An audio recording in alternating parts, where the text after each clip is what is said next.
All right, what's up, everyone? Welcome to No Context Bros, the podcast where we are on a journey to talk about everything and anything, gentlemen. We're your hosts, Ronnie, Steven, myself, Topher the Curcio, and every week we're diving into random conversations. So oh my gosh, tongue-tied already this morning. We're jumping right into a game, something we haven't done yet. So, all right, for the video audience, hopefully you can see my screen okay. Can you guys see this, gentlemen? Looks good. Yes, looks great. All right. So this is Barstool Sports Daily Dozen trivia game. So there's sports involved, but it also kind of has random topics everywhere. So I hope you guys are ready for this. So we're going to jump right into the first one. And we'll give ourselves, let's say, 10 minutes to do this. So starting the timer. Delaney Walker began his career with this NFC West team from 2006 to 2012 before having a breakout seasons for the Titans. Oh boy, we need Jesse. I know. What The is it? Redskins. I think it's the Cardinals. Cardinals? And Ron, you said the Redskins? Ronnie said the Redskins? Yeah. Well, they're not an NFC West team. It's gotta Oh, be that's correct. Okay, yeah. All right, we're going to go with the Cardinals. It is incorrect. Oh no. So we can double dip at the end, then we can go back to that one. You only get one double dip. Anybody know college football, or do we want to try the NBA? Do movies. Let's jump to movies. Movies, here we go. Dane Cook plays a man who has a side hustle where he takes a woman on bad dates, so they go back to their exes in this 2008 rom-com, also starring Kate Hudson and Jason Biggs. I got no idea. No idea. I don't even know what Dane Cook looks like. Dane Cook's the comedian, right? I don't know, man. Pretty sure he had a stand-up act. Steven's not going to know movies. Yeah, I'm out with movies.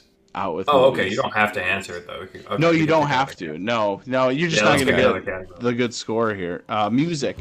Along with gaining fame in the 1990s for their songs Jerry Was a Race Car Driver and My Name is Mud, this rock band Primus sings the opening theme song for what animated show? Oh. All right, so animated shows would either be SpongeBob, Rocket Power, Cat Dog. Could it? Ed, and Eddie. Yeah, so It's it's probably SpongeBob. it's probably a cartoon. It's probably not something like The Simpsons because I don't think they sing in that. Yeah. No, and it's not. No, because there's only one person that does the SpongeBob, dude. I would go Ed, and Eddie. I feel like I've heard of the band before. I liked your... Does Rocket Power have stuff like that? Rocket Power doesn't even exist anymore. Let's see how bad we are at trivia because this is a great start. Ed, and Eddie. It's hard trivia. Come on, give me one. Yeah. I feel like it might be like Rugrats or something. I don't know. No, darn it. It's okay. Snacks and candy. With a similar shape to Mike and Ike's, this candy comes in boxes and is licorice coated with pink and white shells. Good and plenty. Of course, I'm gonna know the candy. That's Yeah, I was gonna say, fantastic. dude, you didn't even give a chance for us to. We got involve one. ourselves. Yeah, this one. We needed a win. Celebrity mashup. Name the two celebrities mashed up in this photo. So this is normally the hardest one, but so is it Neil? Is that Liam Neeson from Taken? it Neil Patrick Harris? Yes. Is the outside right? Yes, that's definitely one. Who's the other one you said, Ron? Liam Neeson from Taken. I think it's a woman. They sometimes do two guys or two women, but most of the It's time definitely a woman. It does unless look like, yeah. It's the lead singer from Green Day, but I confuse him with Derek Carr. How do you spell Neil Patrick Harris? Oh, Neil Patrick. It's definitely an N-E-I-L. N-E-I-L? Or it's an E and an I. Yeah. I can't remember the order. There it is. Yeah, there you go. So it will at least tell us if we get one of these right. But yeah, that's definitely his photo from How I Met Your Mother. Yes. Oh man, it's Have definitely. you a seen woman that now. show, Steven? Do you like that show now? Oh yeah, love that show. Oh, Watched it all sick. the way through. Ron, you don't watch TV at all, right? I Both watched of it. you don't really watch TV. That's just good. Watch good TV. Oh, I don't want any trouble. You don't like How I Met Your Mother? Just kidding. No, I've never seen it, so it's really it's biased so for me to say. Oh, you should watch it. Yeah, that's a good. I'll go with Britney Spears. Okay. Yeah. Or J Lo. Go Jennifer Lopez. I feel like Britney Spears. No, it's definitely it's definitely like do Jennifer. No, not do. What's Almost that looks girl? like Eva Green. What's that girl? I'm thinking of you got to have a pale skin if you're gonna wear red lipstick like that. You know what I'm saying? So what are some pale actresses? Taylor Swift. Oh, she's not. She's a singer, I guess. No, she doesn't have eyes like that though. It looks like kind of like Eva Green to me. She's like, do you know Jennifer Lawrence? I don't know who you're talking about. I'm gonna try. I would go Jennifer Lawrence. Okay, Jennifer Lawrence. Do what you want. No, do what you want. No. You want Jennifer Lawrence? That's fine. Oh, darn it! Did we get at least? None of them are. Oh, we didn't get any. What? Wow. You know who I thought it was though? Is the guy from? I don't know if you guys ever watched Blue Mountain State, but it looks like that one quarterback, the backup quarterback from that TV show. That's what the outline looks like. I don't know his name though. That's weird. I could have sworn that was Neil Patrick Harris. This is the hardest. Normally, I'm not this bad at it, but geez, Louise. Before he was the coach of the Warriors, Steve Kerr was the general manager of this Western Conference team from 2007 to 2010. I don't even know basketball, so I'm General gonna go with the manager. Clippers. Steve Kerr. So yeah, he's the coach of the Warriors now and has been through all their recent championships. Did you say Clippers? Yeah, just that's the only basketball team I really comes to my mind. No, that's okay. Wow. That's I was gonna guess something like that, anyways. Did we do television? Oh my gosh, how do you say that? Litchfield. Litchfield Correctional Institution is the primary setting for the first few seasons of what Emmy-nominated show that debuted in the 2010s. Prison Break. Yeah, that was the only prison show I can think of. It's not that. It's not What? that. College football. Syracuse. Okay. Oh, here we go. Luckily. All right, This Syracuse Syracuse. defensive All right. lineman was 2001 Big East Defensive Player of the Year before becoming a Colts first-round pick. Come on. Carmelo Anthony. No, this has got to. Is this Dwight Freeney? It's not Carmelo. Dude, Carmelo plays basketball. I know. Steven. There's Hey, good. all right. It's Steve. There you go. Good I'm job. still shook over the first one though. The NFL Yeah, I the think that NFC kind of threw us West team off because, man, I have no I idea was where to go. confident in that. Yeah. Founded in 2009, this online realtor of pet food and other pet products netted over $11 billion in revenue in 2023 and has a 5-letter name. It's got to be Petco, Is it Iams? right? Is it Iams? IAMS? No. Or wait, it's just an online retailer. Oh, it's an online retailer. Oh, Oh. Chewy. Chewy. There. Give me one. Yeah, we each got one. It looks like a nice watermelon. There you go. All right, here we go. Let's get this last one. Dane Cook. Should we phone a silence. friend? I'm gonna phone a friend. Yeah, you can phone a friend if you want to make a call. Yeah. Can't phone Google. Dane I don't even know Cook, who I would call. man who is in the side hustle where he takes a woman on bad dates. Takes women on bad dates. See what they I don't even. they go back to their exes in this. Probably my least favorite genre of movies is rom-coms. They're I so feel like boring. Jesse might know this. I know. You can so phone I might Jessie know if she's too. right near you, as long as she's not on Google. Sarah Bo's like definitely sleeping knows. at the edge of our door right now. I'm gonna call Sarah. She'll definitely know. Yeah, see if Sarah knows. Yeah, give Sarah a call. In the meantime, I'm going to enjoy this coffee. We're going to talk about coffee on the podcast. What do you got there? Cold brew. Hey, we're playing a trivia game. You're getting phoned in. You're our first phone guest. Congratulations. Dane Cook plays a man who has a side hustle where he takes women on bad dates, and they end up going back to their ex. This 2008 rom-com, also starring Kate Hudson and Jason Biggs. What movie is it? It's the name of that car song. Name of the car song? Fast car? Car song. Oh, my best friend's girl. Best Friend's Girl? Oh, Is it yeah. that? Wait, you said Dane Kate Cook. Hudson, right? Yeah. Yeah. Oh, my best friend's girl? All right, let's see if you're right. Yes. Wow. Yes. Wow. Yes. All All right. right, now let's Wow, double we dip. can double dip. Congratulations. Maybe there's something that she knows. Congratulations. Thanks for phoning in. Wow, You great don't win job, anything Sarah. yet, but great Perfect. job. That's Bye-bye. our producer, everybody. Thank you. Yay. Okay. We have a double dip, so let's go back to this first one. We only got we got a 33% chance here. Delaney Walker began his career with this NFC West team from 2006 to 2012 before having breakout Who's in the West? seasons for the Titans. Who's in the West? Maybe is it the 49ers? Are they in the I don't West? want to get the answer wrong Yeah, so again. it's the Cardinals, the 49ers, the Seahawks, and oh my gosh, help me, Steve. The Rams. The Rams, thank you. Yeah. It's not.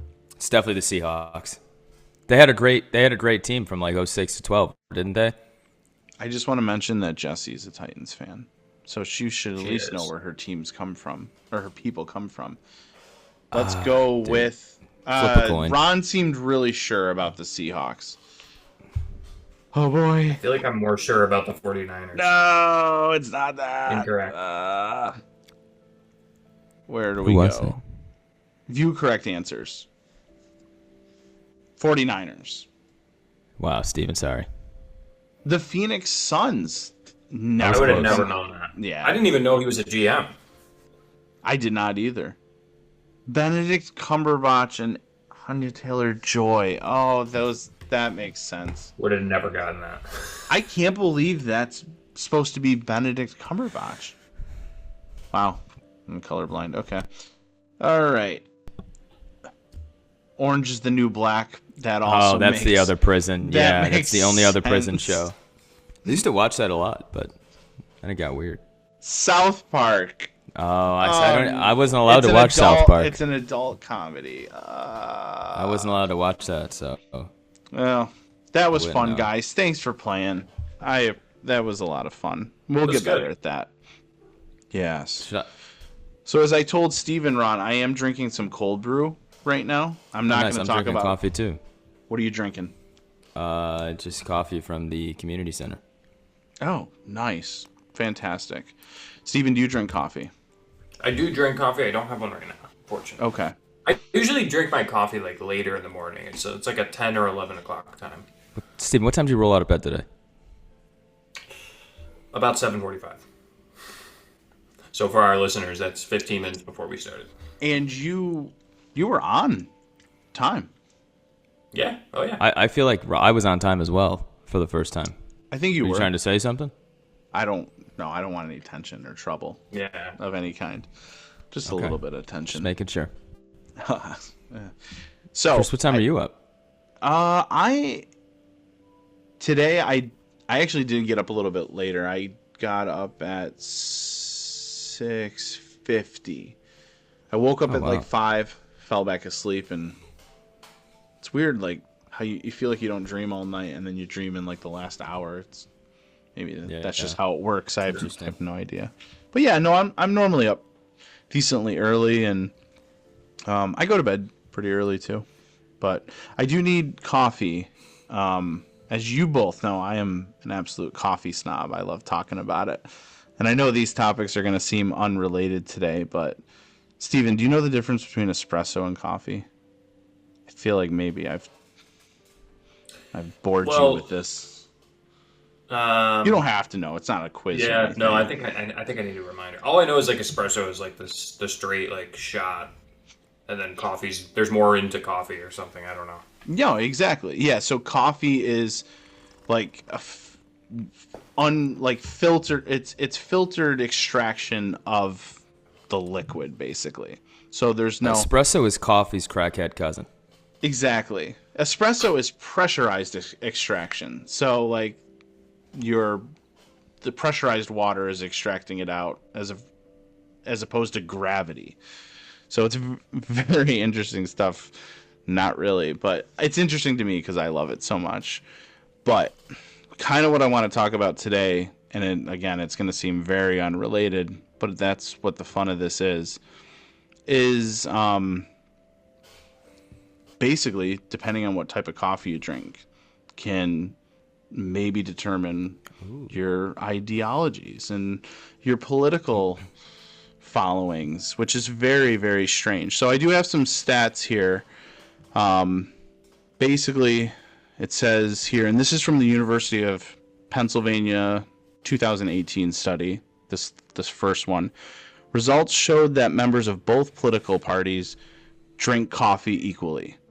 But, however, liberals prefer lattes or milk coffee espresso drinks up to up to 2 times as much as conservatives.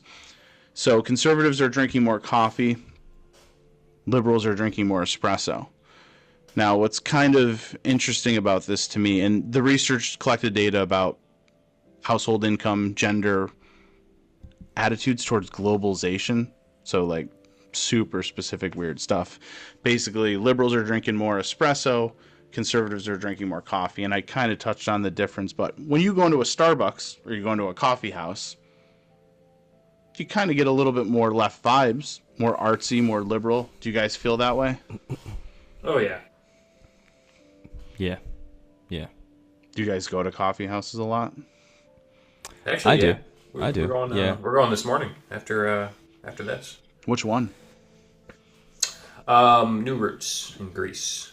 Okay. Oh, dude, you gotta get the muffins there. Get a muffin, dude. If they got the red velvet with the cheesecake in the middle, dude, you gotta get that one. It's so good. Yeah, I probably will. I'm gonna get something because it's or a chocolate chip. I need one. breakfast, so. Ooh, or the apple one. The apple one's pretty good too. They also have a one that have cranberry, blueberry, raspberries. Those are good too, dude. Any of those. So any of the muffins. Send me a picture. So when you go into a Starbucks, Ron, right? You've been there in one before? Yeah. Yes. Yeah. I've been steering clear of them. Do you notice that it feels like, why is that? Why is it more of a liberal thing? It's just coffee. Yeah, that's interesting because I think about Starbucks, but I guess they have like a lot of like novelty drinks. You know what I'm saying? Where it's like they do like all the fancy drinks and stuff like that. So it's like interesting to me. But when I go there, I normally just get like an iced coffee with some flavor and a little bit of milk. Yeah, but so now iced I've been going to coffee Dunkin'. isn't espresso. That's interesting. So that's a good point. Maybe because American lean runs a certain on Dunkin'. political way. I mean, depending on where you're going. But yeah, Starbucks is mostly selling espresso drinks. So they're selling drinks that espresso drinks can be turned into those fancy drinks, like you're saying, a lot easier as opposed to coffee. Steven, when you drink coffee, are you just drinking a Keurig, a cup of coffee? Like, what are you drinking? I like a latte every once in a while.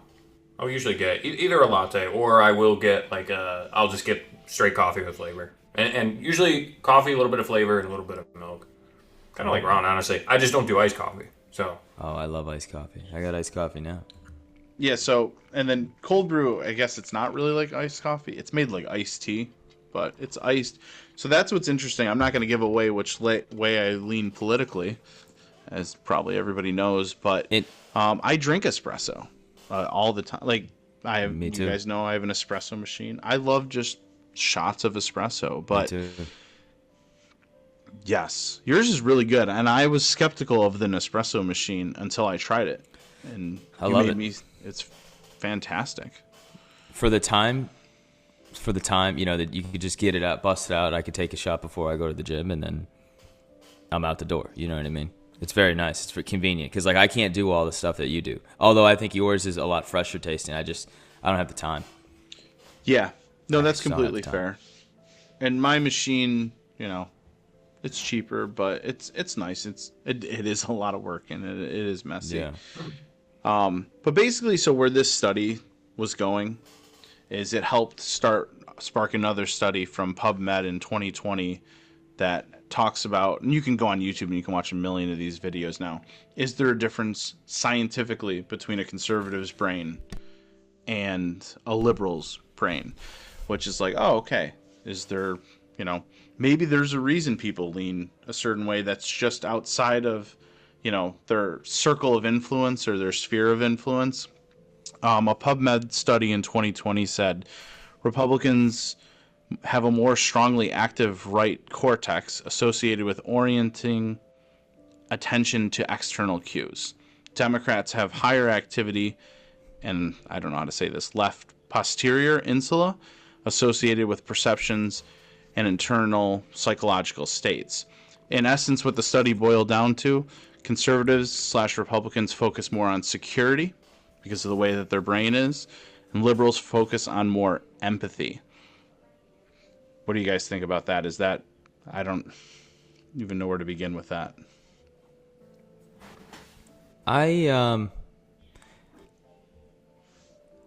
Dude, I don't know, man. I think that this is what I think. Immediately after I heard what you just said, the second part, because honestly, you started talking the first part and I kind of drifted off. I'm sorry, man. My brain works that way. But the second part with the liberals being more empathetic, is that the word you used? Yep. That's basically what it said. And I think that is true to a sense because, like, I think about, why the Washington Redskins had to change their name. Yeah. Go ahead. People were complaining about something that had nothing to do with them. Mm-hmm. You know what I mean? They were being empathetic towards a group of people that didn't need the empathy. Now, I don't speak for all Native Americans, but it certainly wasn't hurting my feelings. Yeah. And that's what I initially thought of, and I don't even know if that's a little off topic. No, it's not. That's exactly what we're talking about. Yeah. I mean, or the Guardians, the Indians. Come on, give me a break. Get me fired up on a Saturday morning. Absolutely. Yeah. So let me kind of, and sorry, Steven, did you want to say something to that, or because I'm going to ask you a question? Yeah. What's your question? Basically, okay. And I'm not, a lot of this episode, we're not really going to be talking about faith as much. Obviously, everything ties into everything. But as Christians, should you have, in essence, both of these liberal and conservative qualities in your brain? Like, how do you think of that? Because I know it's like we're talking political, but is there a portion where you understand, like, why liberals would have more empathy?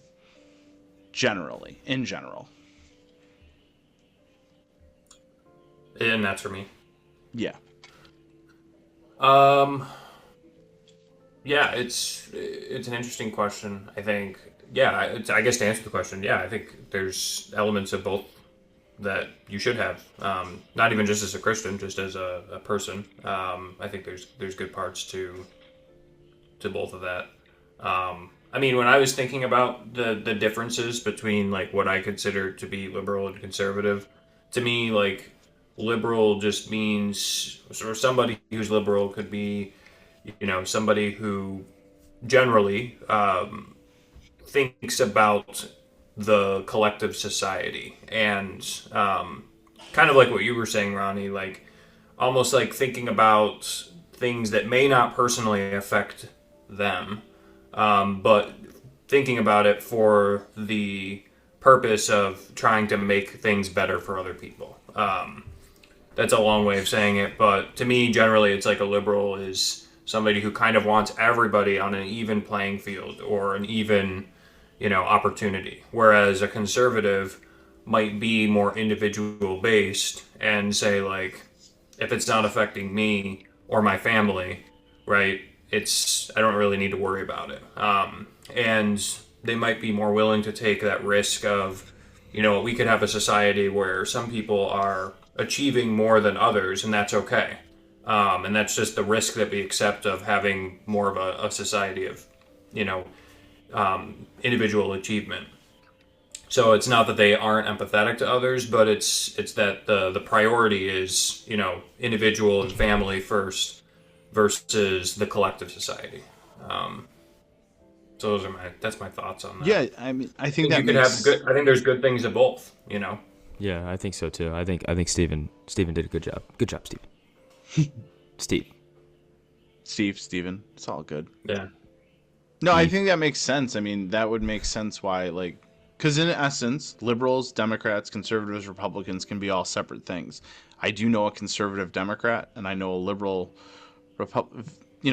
not as common, but it would make sense if you're, feeling empathetic for the collective that you would maybe fall more on democratic principles of larger government, more federal level stuff as opposed to state or individual or local.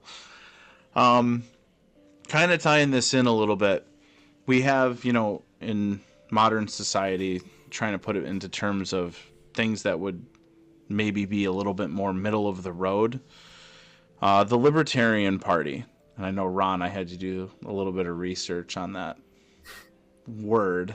But, yes. Generally... It's not a librarian. It's not a librarian. It's not but a librarian. In essence, it sounds like it. Close, right? Yeah, and honestly, so libertarians a little bit more... could be considered socially left, fiscally conservative. They're definitely more associated with the right-wing party. And I think you'll find that interesting based off of, in my opinion, the true founder of it. So, I don't know if you guys ever had to read the books in high school. I had to read the one book, Anthem. Ayn Rand, or Ayn Rand, is largely considered to be the founder of the Libertarian Party and the modern capitalistic movement. Although she would not consider herself a libertarian. She would consider herself the founder of Objectivism or individualism. So let me give you a quote, Stephen, by her. Actually, a couple quotes. And then I'm going to ask you a couple more follow-up questions. Were you familiar with her before this at all? No. Okay. I'm familiar with the libertarianism, but yeah, didn't know the name. And I think maybe what she wanted. From what it sounded. Maybe, yeah. In advertising, so as you guys know, that's where I come from. She is a lot of people went off of the way that she thought to create modern advertising. So that's probably why I'm a little bit more exposed to it. But anyways, here's one of her quotes. The truth is not for all men, but only for those who seek it. That's one of them. Happiness is a state of consciousness which proceeds from the achievement of one's values.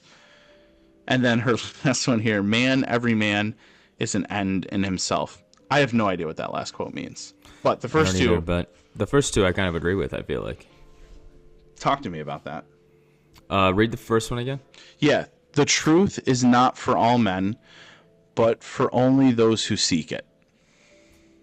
Yeah, I feel like not. I feel like there's a lot of things that you can. I don't know. Maybe it's just my conspiracy theory brain and stuff like that. That's what I think of when we think of people who seek the truth and whatnot. And I take everything just oh yeah, that's right. Everything we learned in school. Oh yeah, that's good. And just kind of being another cog in the machine. And I don't know, when you really buckle down and you really think about these things, a lot of it doesn't make sense. And obviously we can get into a lot of other things that is pushed on us as a society that just, if you really take a step back and look at it, it just doesn't seem right and it can't be the truth, and that's where I think of that. And then as far as what was the second one? It was your values lie, or your happiness lies within your values. This one is interesting to me. I really have to ponder this one because I think I kind of agree with it. But happiness is a state of consciousness which proceeds from the achievement of one's values. And kind of the follow-up question that I have to both of you, again, this one's a little bit more filtered through Christianity, but can these quotes have Christian tendencies? Now, where I go first is I try to look at the difference between what I would consider happiness or joy. So since happiness is temporary, part of me wants to agree with this quote. I don't know where I find my contradiction with it. And spoiler, obviously I'm a little bit more libertarian, so I don't know what you guys think of that, but yeah, that quote's interesting to me. To me, I think the consciousness of happiness is the conscious state or whatever. So to me, it's if you have these things achieved, or you have your goals achieved, or your values or whatever, you're going to be more happy than somebody who's really doesn't have any values and is kind of, like I said, just like a cog in the machine, or just waking up daily and running through life. You know what I mean? I think we find happiness in those things that we set value on and that we have goals or whatever. And to relate it back to Christianity, I honestly think that you can relate the first quote more to that. And then that kind of bleeds into the second one where like the truth is obviously like, you know, you can only be saved through our Lord and Savior Jesus Christ, you know, and that's the truth, you know, and it's not for every man, but the truth is out there for anybody who wants to accept it, you know, and then that will in hand change your values because it's changed mine dramatically over the past couple years, you know, after really committing my life and really digging in and you know, building that relationship. It changes your values, which will change your mindset and will change, you know, your consciousness of, and your so-called happiness, you know. Your happiness lies within other things that are far more achievable, I guess, from an earthly standpoint. Yeah. My gosh. Yeah. That you couldn't have said it better. I agree with all that. And Steven, is there anything else you want to add before I move on from these random quotes from Ayn Rand? I think Ronnie said it good. Yeah. No, definitely. It's interesting to see like secular quotes like in people that like you're going to find out in a second like don't necessarily share your same values, but you can still live by it or, you know, see where they were pulling certain principles of their life from. So, here's some facts about her. Was she a Christian? Oh, you're reading facts about her. No, okay. All right. Yeah, all no, right. Okay, that's sorry. It's a great question. Quit gatekeeping. Oh, I gatekeeped that one pretty good. She's a woman, so that's the first fact about her. So, ironically, you know, to be a leader of such a movement and such a prominent author in the, you know, early 1900s is, you know, something that she definitely stood out. Born in St. Petersburg, Russia, on February 2nd, 1905. Died March 6th. Wow. 2 days later. 1982, though. Her philosophy is based on the idea that humans are self-made souls and that reality is immutable, or everything is an absolute. She is considered classically liberal and who supported individualism and limited government. So, a lot of contradictions there. Her technical... What'd you say, Stephen? Makes no sense. Right, exactly. So just different style. Political parties I see must move over time. She is considered classically liberal who supported individualism and limited government. Radical for Capitalism is her technical party name, and she's an atheist. So, a lot of mix of both parties there. So here's another quote by her, but keep in mind, modern liberals reject her as ever being liberal, which, as Stephen, you kind of alluded to, makes sense. That's why conservatives, the advertising profession itself, and modern public relations lean one way for a reason, because of a lot of these philosophies that the individual and the I. So here's 3 more of her quotes. Money is only a tool. It will take you wherever you wish, but it will not replace you as the driver. I don't know. Stephen, what do you think? Now that you know about her. Money is only a tool. It will take you wherever you wish, but it will not replace you as the driver. That's interesting. It'll take you wherever you wish, but it won't replace you as the driver. Next one. Contradictions do not exist. Whenever you think you are facing a contradiction, check your premises. You will find one of them is wrong. You're laying it on us at an early hour on a Saturday. It is. Like, Redfish, my brain is like bluefish. catching up. How are you doing, Ronnie? The first one, I'm still thinking about the first one. To me, the first one, in a sense, is. I mean, I don't know this lady from a bag of sand. You know what I'm saying? And I didn't know her until about 20 seconds ago. But to me, when I hear that quote, "Money is the tool," or whatever it was, and then it doesn't replace you as the driver, it basically means that money will. To me, it's saying that you can do things with money, but it won't. But money won't essentially replace you. replace you as like the driver, being like you're not going to be able to experience like anything else, but like what money can buy. So like I could go out and buy I don't know, if I had unlimited money, I would be able to do and experience more things, but money can't replace me being here and existing. Yeah, it's like what I get confused with this quote is like what is the means, what is the subject, like because it's like erratic statements.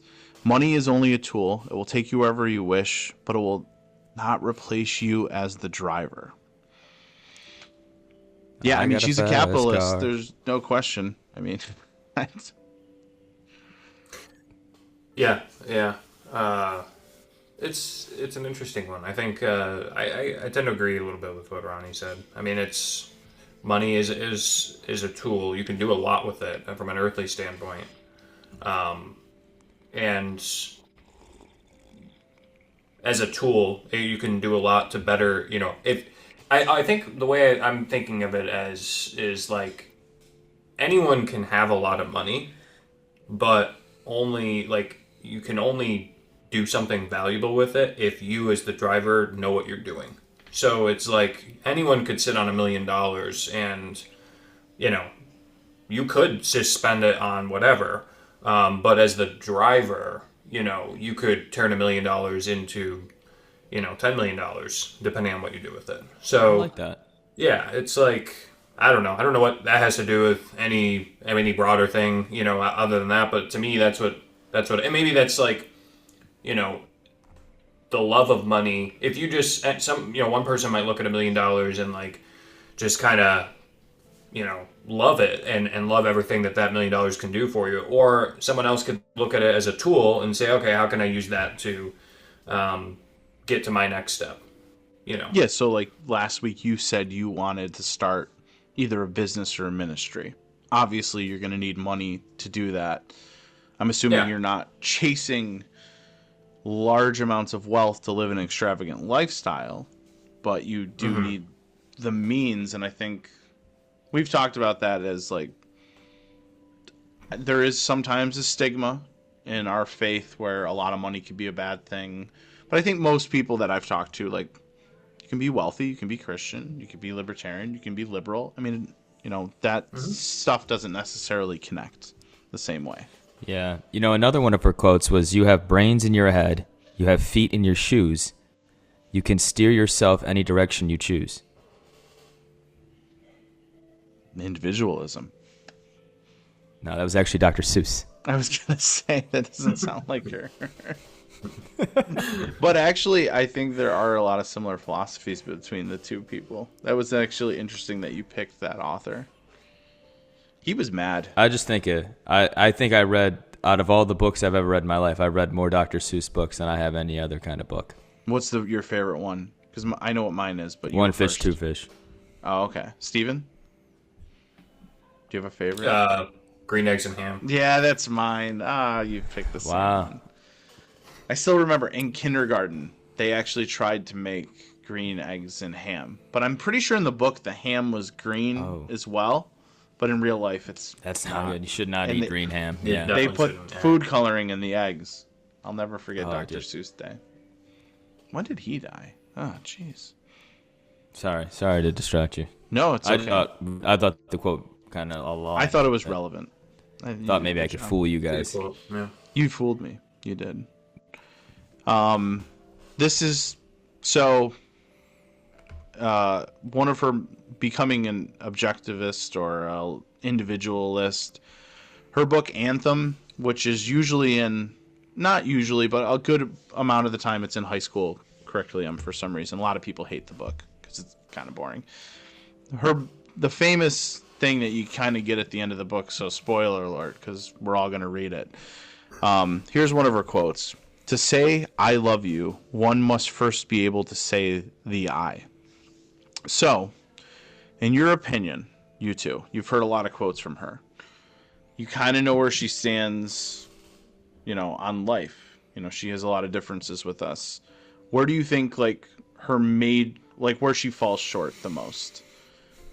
Like, why could libertarianism, like a true libertarian, not necessarily, like, be, I guess, where does it contradict with your lives and how you guys live? It's just Is it so the empathy self-centered, part? I feel like. Yeah.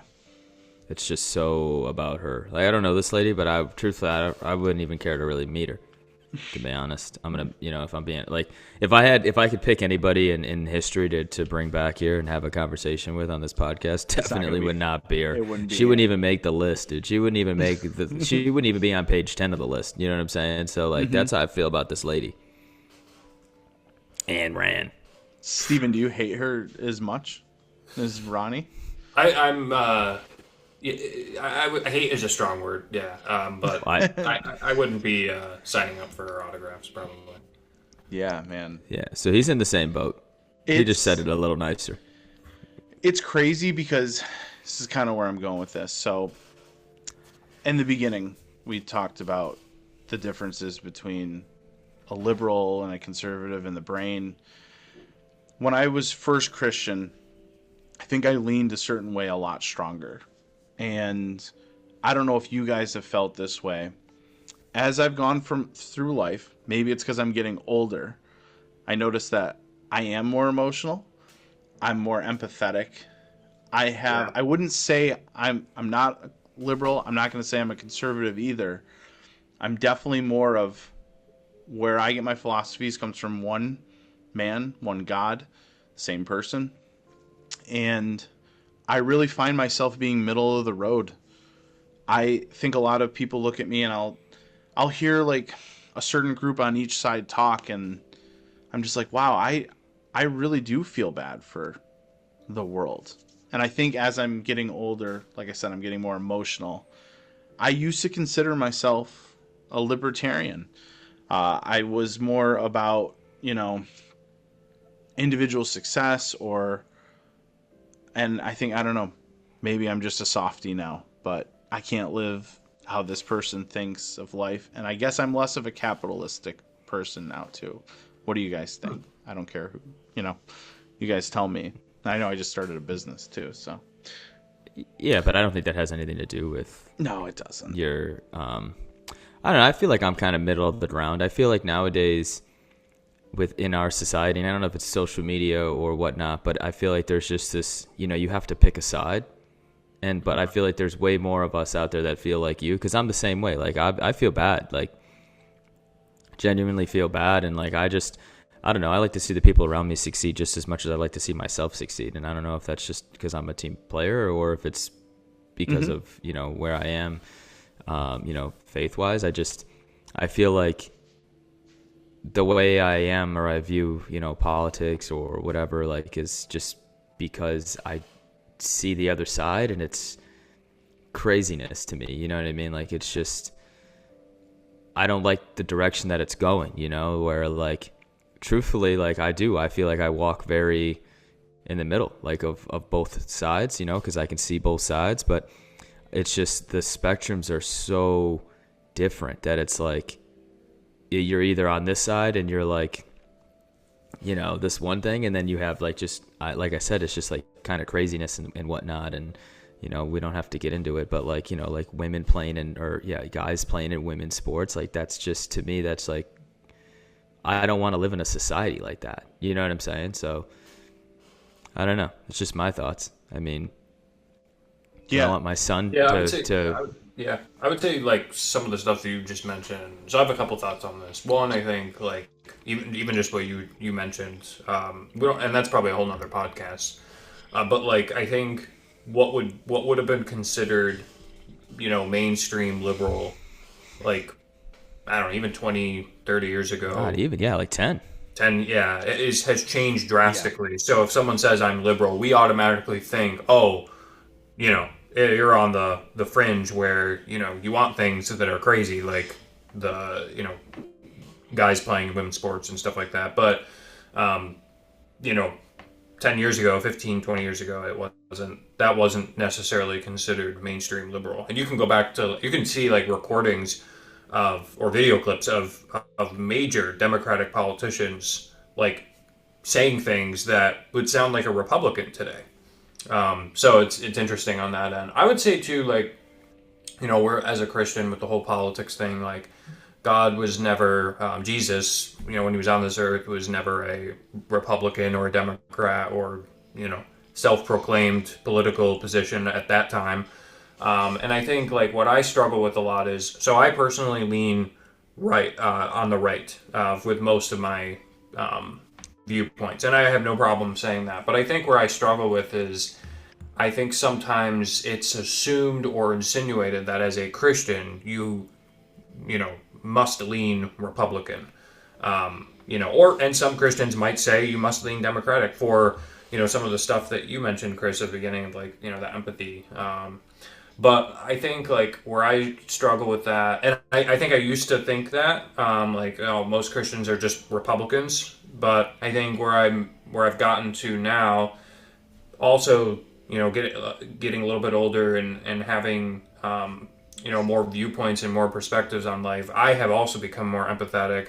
And although I haven't necessarily changed politically, I do put less weight towards it. So in other words, like, before I have a political conversation with somebody, I'd much rather have, like, a faith-based conversation. And if you're a Democrat, I could care. It doesn't matter. Like, what's really important is, like, do you know where you're going, after, for eternity? So I think that's where, with the whole political spectrum, it's important. But, like, for example, when Trump won, there was a lot of hype around it. Like, oh yeah, we're back, and there's going to be all this, there's going to be all this, these great things. And, I think where I was different this time, compared to the first time he won was, sure, yeah, there's going to be some good things. But, like, what does it mean for eternity? Like, where does everything that's going around politically play into that? So it's just a different mindset now. Mm-hmm. Yeah, I agree. I mean, Stephen brought up a good point too. Like, I don't care, like, what your political stance is. Yeah. I don't care. I literally could care less. I never ask anybody. It's none of my business. I don't care. Yeah. You know what I mean? Like, I love you as a person. I could care less what you vote, how you vote. I don't care. Like, I literally do not care. And I feel like a lot of people feel that way too. Like, yeah. I would rather get to know you as a person and understand your values. And then, eventually, sure, we could talk about politics, but I don't talk about politics to anybody ever besides Sarah. You know what I'm saying? I actually care more what your favorite sports team is, and that will be more of a defining line 100%. For me. Yeah, exactly. I care about, how you grew up, like what where are your values? Where do you hold your family and your priority list? Like, I care about those things more than I care about who you voted for or what political party you represent. I could care less. It only matters every 4 years. You know what I'm saying? Like, it doesn't matter. It just doesn't. It just, I don't know. I think Steven nailed it on the, and put the nail right to the hammer, or the hammer right to the nail, and slammed it in the wall. Yeah, he did. He definitely did. And to what both of you said, because I couldn't agree with both of you more, and that's just not to be non-controversial. It's just true. With the political spectrum, Ron, like, at one time I really did think, like, it was a circle where, if you went so far a certain way, you'd end up at the same point again, like on the extremes. But as you guys are saying, like, in today's standard, like, the extremes are getting farther and farther apart. And we've never had a greater divide than we have now.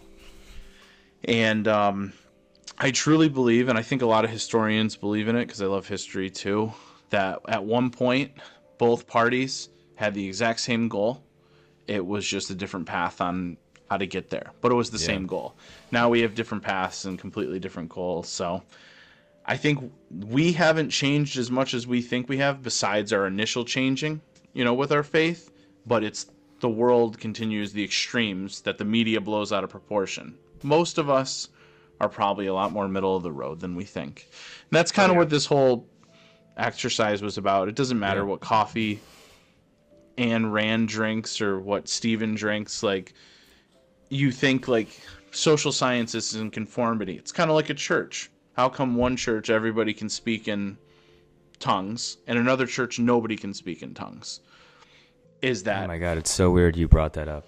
well, no, just, Yeah. and it's not to bash any group of people. It's just using this as an example of one of them's probably right, as we learned from Bible absolutes or even Ayn Rand's quote today. If there's a contradiction, check your premises. But is it social conformity, or is it God maybe put everybody that speaks tongues in one church? I don't know the answer. I'm not pretending to know it, and I'm not judging it. It's just one of those things with you are associated with certain things. As a Christian, you're associated with a certain party. You might be associated with a certain way you drink coffee. Yeah. Doesn't What matter. are you guys speaking tongues down in the Promised Land, Ronnie? No. I only brought it up because I was in Acts this morning. My reading was in Acts, and I was just dissecting Peter's sermon, and I don't know the I don't really understand like the Pentecostal thing. I mean, I'll say it openly. I'm obviously still learning, and I don't understand like a lot of the tongues and whatnot. And but I was like on this website this morning, and I was kind of just doing a little bit more research on my own, like trying to get a better understanding. And in the one website, and I forget what it was, I'd have to pull it back up, but it was basically saying that tongues in the Bible just represented foreign languages, and like all these people were like coming to like praise him, and they were just speaking a foreign language that people didn't understand. So it wasn't necessary. Like I guess I'm just confused more or less. Is it a secret language, or was it just people coming together Do you want to answer, speaking different Steven? languages? I don't know. That's why I'm genuinely asking. Oh, I have no idea. So- I guess I've always interpreted it like that story that you're talking about in Acts. I've always thought of it as just like everyone coming together and speaking in their own language, and so it, from different cultures, so it sounded like, I don't know, maybe it sounded cool. I haven't thought of it. Yeah, I'd have to read it again. I genuinely, I just don't know. Like I'm very unfamiliar with it, and have never really seen it in person. So I don't know. But after reading that and then reading this, little segment that this guy had typed up, I don't know where he was, and maybe he was living at his mom's house and just doesn't know what he's talking about. But to me, so it's just like, I don't know. I just, I'm curious though if you guys do know. I mean, I don't know. Like I genuinely, I'm not sure what to think. Well, obviously, I don't know the right answer, so I'm not pretending to know that. Give you the quick synopsis. If you're non-Pentecostal or charismatic, you believe that there's two different types of tongues. Normally every single group believes that tongues at one time was used as a gift to speak in different languages that you didn't know. How the heck would the gospel get, shared in all these different languages? Obviously, there needed to be a connection. But whether you're a cessationist or not, which means you believe that the gifts have ceased, Pentecostals believe there's another form of tongues. And what that is when they believe there's a time in your life when you don't know what you want to pray about or what you want to say to God. So the Holy Spirit through you talks in a different language directly to God because you don't know what you want to say to him. So I think they believe in the other version of tongues too, but normally a more Baptist or, maybe Calvinistic leaning type of church will say that some believe the gifts have stopped, which, I don't agree with. But then the other group says they haven't stopped. They just are only used in specific situations. Like literally someone stands up in a church and starts speaking in Korean. There's one Korean person in the background that doesn't know English and hears the message, and there you go. And they didn't know how to speak Korean. So like a miracle type of thing. But the other, the other thing is if you don't know what to say to God, like the Holy Spirit is talking in a different language that you don't hear to God. That's what they believe. Again, I'm not going to say where I was. No, it's fine. I wonder what it is supposed to mean though. Like what are we supposed, when we read the Bible, like obviously, like what are we supposed to, what is it?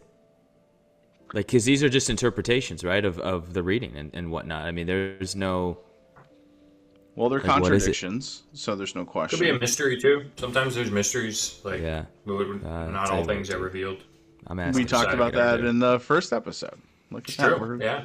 Like a full circle. But you guys, you were the best. And I think, Steven, you kind of nailed this like 10 minutes ago. I'm just going to wrap it up with this. Political parties move. and I know it kind of gets misinterpreted. I don't know if you guys know what commercials I'm talking about, but the "He Gets Us" commercials that you see on TV. Oh, yeah. Yeah.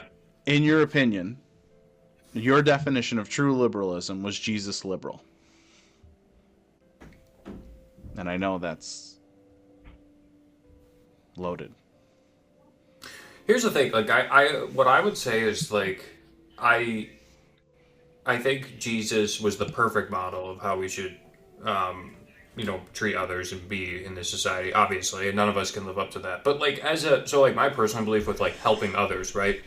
I think what Jesus showed, and it's kind of throughout the Bible too, like in Proverbs, like you take care of you do take care of yourself and your family, right? In other words, you're not like as you are able and as you're capable, you're not like a burden on society. In other words, if you can take care of yourself, you take care of yourself, and then if you can take care of your family, like you take care of your family, and then it is like as Christians, it is our personal and spiritual responsibility to reach out to others and take care of others. And I think the difference maybe is, if you do lean more liberal, sometimes, not in an absolute, but generally speaking, you might view it as the public's responsibility to help those in need. In other words, the government or, the collective society. Whereas maybe as a conservative, a Christian conservative, you might say, okay, I've taken care of myself and my family, and, we're capable and we're able.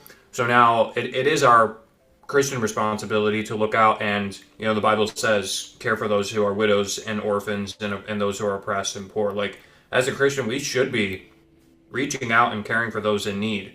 And we should view it as our responsibility as we're able to further the gospel of Christ. We shouldn't be looking to the government to do it for us or, the rest of society and pointing and saying, well, why aren't you helping? It's more just like,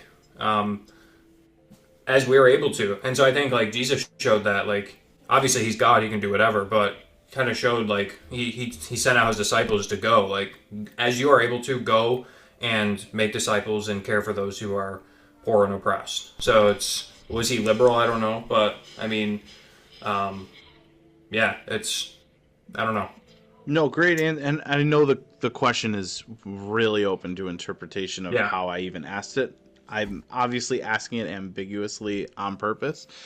But yeah, I think you said it just like how I would say it. Ronnie, I don't know if you have anything else to add with it. No, I don't think so. I think that he kind of added, Stephen kind of answered it the greatest way, the best way. I don't know. I wouldn't change anything of his answer. I think, in today's standards, for the question you asked, would he be a liberal in today's world? Not in today's definition. Maybe a couple terms ago.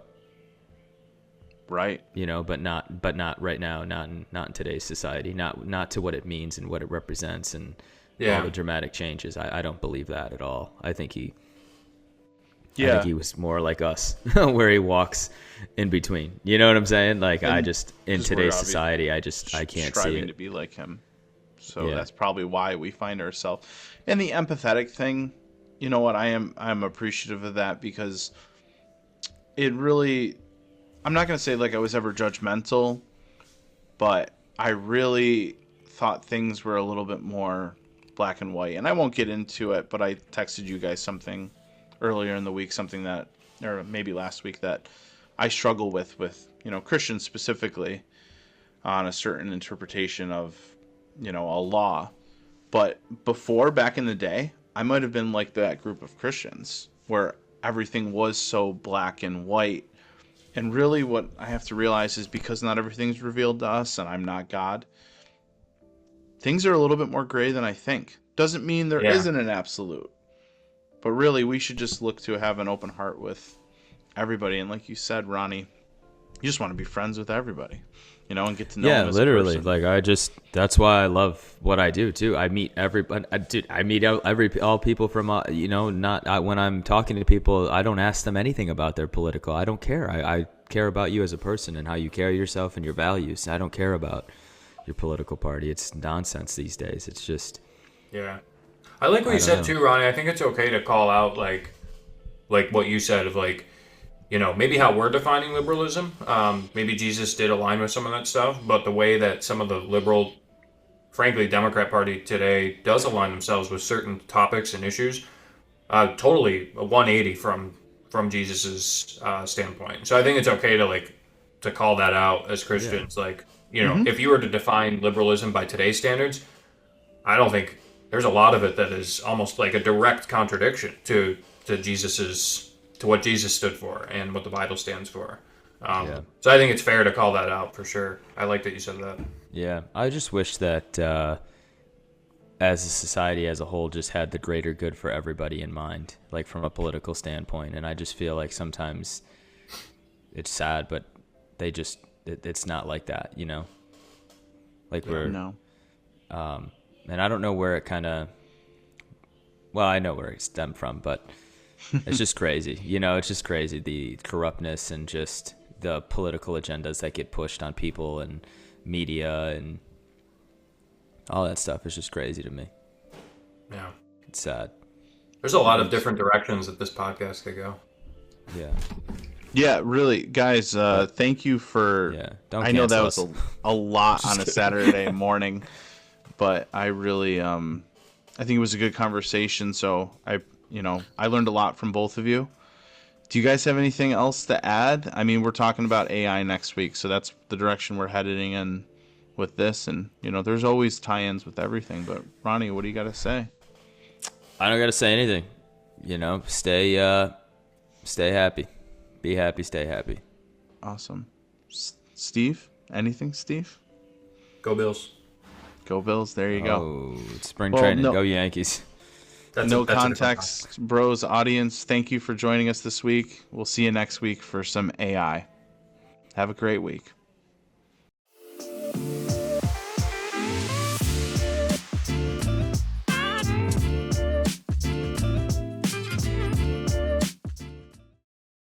Steven, what time did you roll out of bed today?